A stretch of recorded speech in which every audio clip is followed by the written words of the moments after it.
This is the Craig Groeschel Leadership Podcast. Hey, it's great to have you with us again for another episode of the Craig Groeschel Leadership Podcast. It means the world to me that you would take a little bit of time each month and join me as we invest in helping leaders get better. If you're new with us, we will release a new teaching the first Thursday of every single month. And as always, I want to say thank you when you post on social media and help get the word out. It means a lot to me. I'm going to work hard to bring valuable content in a short period of time. And it's a gift when you spread the word and help others know about it. Also, whenever you rank it or review it on iTunes, that actually helps give us more visibility. And so thank you for those of you that take a minute to respond if this is helpful to you. If you want to write in, ask any questions, give me comments, maybe you have ideas of something you want to hear about, want to give any feedback, you can email me anytime at leadership@Life.Church. You can also go to Life.Church/Leadership Podcast. And you can let us know if you'd like to receive the show notes. We'll email them directly to you. And that way you don't have to try to take notes if you're driving. Do not do that. That wouldn't be wise. So what we're going to do today is we're going to cover part 2 of something that's a really important skill that we all need to develop. And that's how do we hire and recruit the best people into our organizations. Before we get into the teaching, what I want to do is I want to respond to a couple questions that you all emailed in recently. And first of all, I want to answer Dan's question as best I can. Dan asked this. He said, how do you effectively lead people that are 10, 20, or 30 years older than you without feeling like you're the one who should be learning from them? We had a lot of people ask similar questions to this. If you're a younger leader, how do you lead people that are older than you? And then Dan wanted to know, especially when you feel like maybe you should be learning from them. And I want to say, well, truthfully, you do want to learn from them. We all want to learn from each other. So there's no rank in servant leadership. But I want to go ahead and try to answer your question. If you want to listen to episodes 12 and 13, there's actually some similar content or complementary content on leading up. Episodes 12 and 13 of the Leadership Podcast, there's some information that may be helpful as well. The first thing I want to say, Dan, if you're a young leader, is this: believe in yourself. Believe in yourself. And I'm obviously a pastor, so I'm going to speak from a spiritual perspective. I know that all of you are not Christians or may not even believe in God. I'm still honored that you would listen. But I'm going to say this, as a pastor, if you are where you are, you're there because God wanted you to be there. If you're not a Christian, let's just say this: you are where you are because your boss wanted you there. There's someone that believed in you, so believe in yourself and take confidence in that you're there because you're supposed to be there. Now, remember, people who are older than you, they have something in common with you. No matter how old they are, all people have this in common. They want to be liked. They want to be valued. They want to be appreciated. They want to be heard. So no matter the age, you want to care for them as people. And when you show and communicate care, that actually adds influence. When you care for others, they'll be more likely to be influenced by you. When you care for them as people, what's interesting is the age difference tends to vanish away. Now, how do you lead them without feeling like you need to learn from them? You ask that. You do need to learn from them. It's never going to be mutually exclusive. We all want to learn from everybody. Here's one thing I would suggest is this: don't make them feel old. Don't say, man, I do want to learn from you, old lady, or whatever. That's just ridiculous. Don't make them feel this way. And I'll let you in on a little secret. I'm 49 years of age. I feel like I'm 30, and I really do. And so those who are older than you, they don't feel older. Don't make them feel old. Treat them like a human being. And when you care for them, they will give you influence to lead. Treat them like someone you love. Believe in them, and you'll get a lot done together. Most people respond to good leadership, not age-ship. I just made that word up. They respond to good leadership, not age differences. Jason asked this. Jason asked about delegating. And he wanted to know, how do we discern the line between grace and accountability? So I guess Jason wants to know, if we're delegating and someone's not getting the job done, do we hold them to task or do we give them a little bit of grace? How do we discern between grace and accountability? Well, Jason, we have to know that everyone won't hit a home run their first time to bat. So what do we do when someone strikes out? If we want to follow the baseball analogy, my dad was a great baseball player and an amazing coach. He would always tell me, Craig, don't strike out watching a pitch. If you're going to strike out swinging. So if we're delegating to someone and they're trying, they're growing, they're learning, and they're in the game. In other words, they maybe didn't hit a home run, but they were swinging. We want to have a little grace for them because they're in process and they're improving. If, on the other hand, they're watching the pitch go by, they're irresponsible, they're lazy, they're uninvolved, they're not teachable, then the tone of the conversation changes. Then it's more accountability than it is grace. If over time they're still trying their hardest and they're not getting on base, then we may want to move them to a different role. So we're going to give them grace if they're improving. If they're irresponsible or not in the game, we're going to hold more accountability. We're always going to tell the truth. And ultimately, what we want them to know is that our goal is their growth and organizational success. That's what we care about. We want to see them grow as leaders, and we want to see the organization succeed. We are for them. So anytime there's grace, is to help them grow. Anytime there's accountability, is to help them grow. Neither means that we don't like them. Both are expressions of solid and caring leadership. Let's review last month's content, and then we'll dive into new content. You can have the best product, the best strategy, the best vision, but without the best people, your organization will always be limited. We talked about the principles of great hiring. We talked about beginning with the end in mind. Be clear on the type of person that you want. A general idea of what you want doesn't help you fill a specific role. The clearer you are on the type of person you want, the easier it will be to spot that person when you see them. Begin with the end in mind. Hire for the future, not just for the present. Number 2, be ruthlessly selective.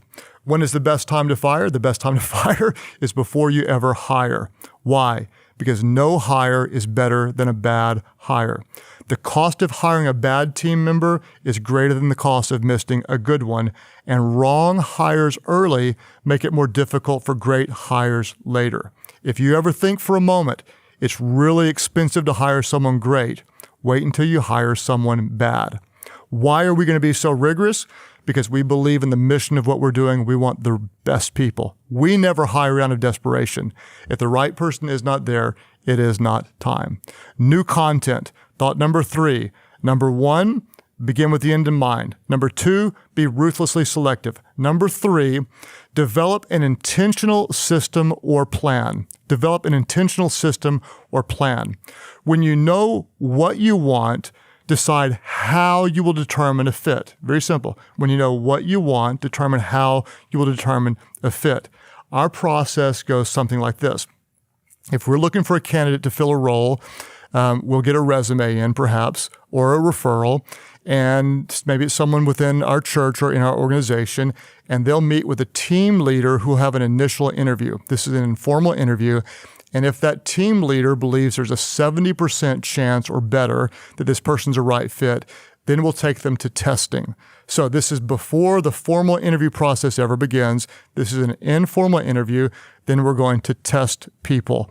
I'm going to tell you the test that we use. You certainly could use, there are many great ones, but I really, really believe you want to test people to find out specifics on what they have to bring. We use what's known as the Keirsey Temperament Sorter 2. The goal of this is to understand personalities, both temperaments and characteristics. We use one, we call it the APT. It's the Applicant Potential Test. This test is designed to assess a person's general cognitive ability and to help measure an individual's potential to learn, solve problems, communicate clearly, and to comprehend complex relationships. We use the CDAT test. I love this one. It's called the Can-Do Attitude Test. It's an accurate predictor of an individual's attitude, flexibility, willingness to learn, ability to work within a team, and overall job performance. Honestly, if a person hits below a certain number on the CDAT test, they're not a candidate for a role in our organization. We use the Skills Profiler. This is designed to assess their ability to learn, solve problems, understand instructions, math skills, attention to detail, proofing skills, language, and vocabulary. That one, for example, is very, very important when I'm hiring an assistant in my office. The Basden-Johnson spiritual gift analysis. This is designed to give us an insight into a person's spiritual gifts. The bottom line is you want to define what tests will help you get the information behind the scenes that will help you determine the types of questions to ask and determine a candidate's potential before you ever get into deep interviews. So for us, once we've done an initial interview, once we've done testing, we'll bring candidates in. If they're married, we bring their spouses in because that's an important part of the process. We'll bring them in for a weekend where we'll tour them around different parts of our organization. And then on Monday, they will go through 3 different interview rounds. So a candidate will meet with a team and then another team and a third team, different people. Each time, the first team will give the next interviewing team information. This is what we like about the candidate. This is what we want you to dive in and find out more information. So we're determining progressive information as the process moves forward. Everything matters to us. How they interact with the person at the front desk matters to us. How they interact with other candidates matters. Are their spouses engaged? The interview questions are very, very targeted. The best predictor of future success is past success. So what we want to do is we want to find out what have you done in the past that will help you be successful in the future. What have you led? How did you overcome a hardship? Tell us about a time you failed. How did you bounce back? I want to break this down and let it be pretty specific. You will likely be asking 4 types of questions. Many people don't ask all of these types. You want to ask skill-based questions. You'll want to ask value-based questions. You want to ask behavioral-based questions, and you want to ask character-based questions. Skills, values, behaviors, and character-based questions. Based on my experience working with different organizations, most focus on skill and character. There are so many that overlook values and behavior. So we want to dive into those. This is so important. Now, I told you last month to do some work on the front side, and that was to define your core values and your behavioral values. Values determine what you do. Values determine how you behave. Core values. If you find someone that's crazy talented and yet their core values are different than yours, you do not have a match. You want to make sure that their values align with your values. This is absolutely essential.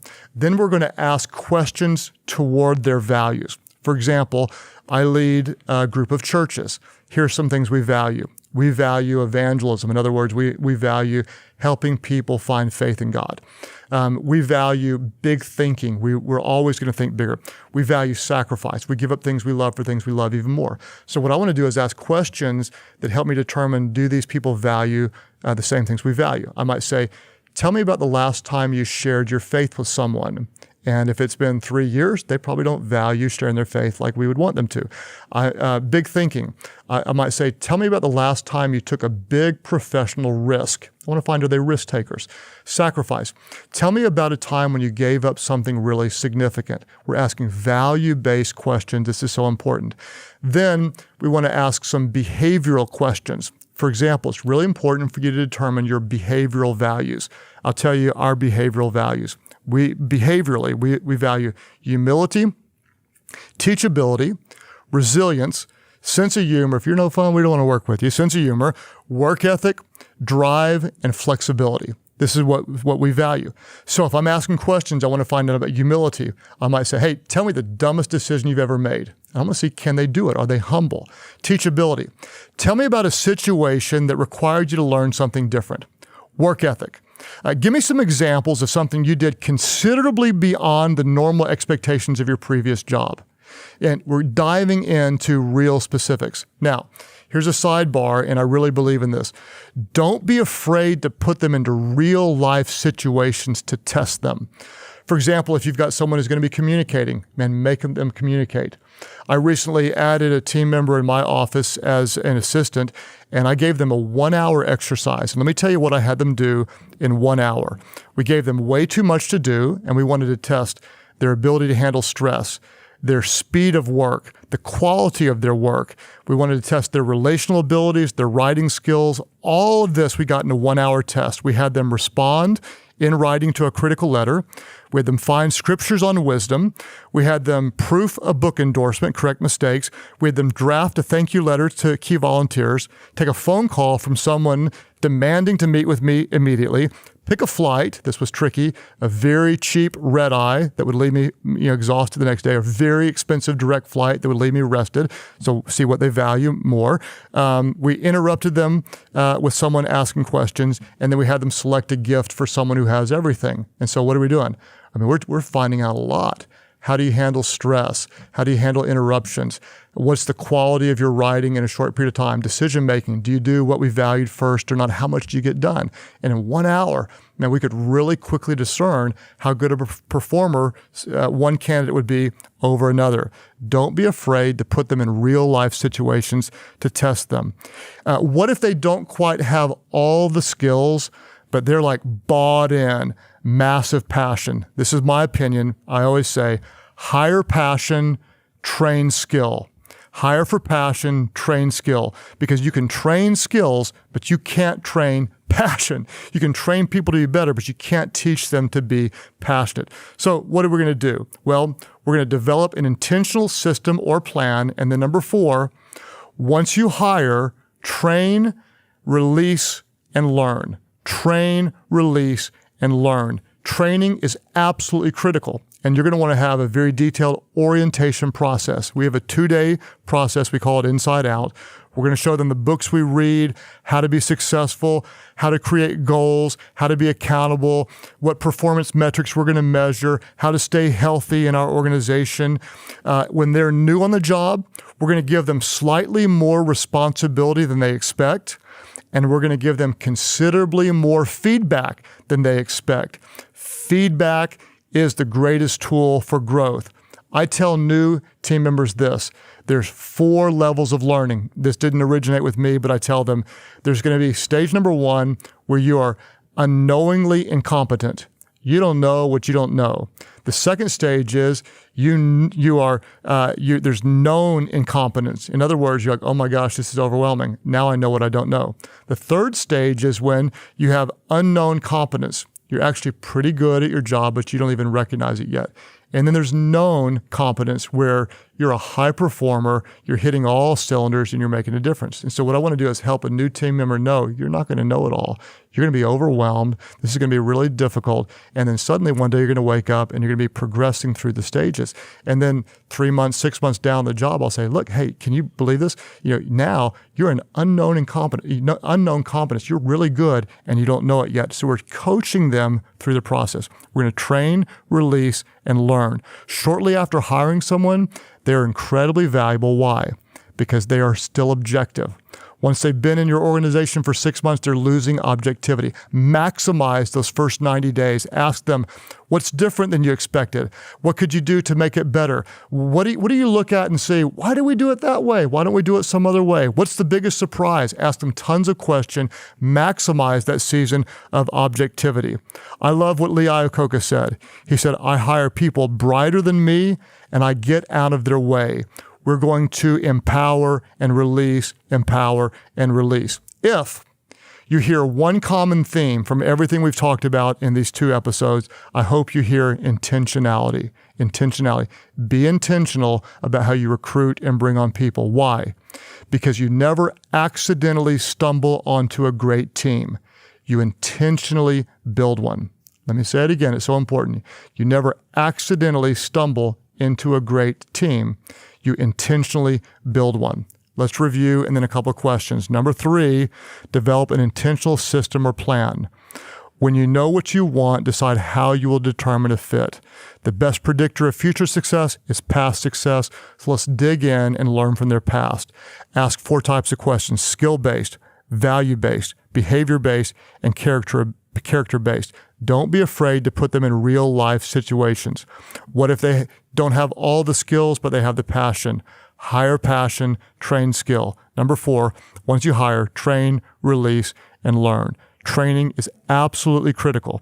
Give them slightly more responsibility than they're going to expect. We're going to push them. Give them considerably more feedback than they're going to expect. We're going to train them. Shortly after the hiring process, maximize their season of objectivity. Ask them what surprised you. What can we do to improve? Whatever you do, be intentional. Why? Because you never accidentally stumble into a great team. You intentionally build one. 2 application questions. Number 1, do you have, and be honest, do you have a solid plan for recruiting, hiring, and onboarding new team members? If your answer is no, start creating one immediately. If your answer is yes, ask yourself, what can we do to improve? Do you have a solid plan? If no, get one. If yes, what can you do to improve? Be specific. This is one of the most important things that you'll do. Number 2, what is your plan for getting helpful feedback from new team members? If you don't have one, begin to define one. What is your plan for getting helpful feedback from new team members? Thank you so much for being a part of our leadership community. It means the world that you invest a little bit of time with us each month. Thank you for sharing on social media. Thank you for getting the word out, rating, and review it.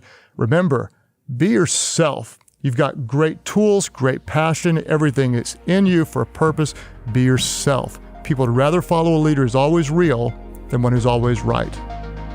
Thanks again for tuning in for another episode of the Craig Groeschel Leadership Podcast. As Craig mentioned, we have new episodes dropping the first Thursday of every month, with the next one going live on Thursday, June 1st. Be sure to subscribe so you're among the first to know about it. Plus, you may want additional show notes. You can have those sent directly to your email inbox simply by signing up at Life.Church/Leadership Podcast. And Craig's latest book, Divine Direction, 7 Decisions That Will Change Your Life, is available today wherever books are sold. You can pick up a copy for yourself and begin making better decisions that will impact your organization, your family, and yourself.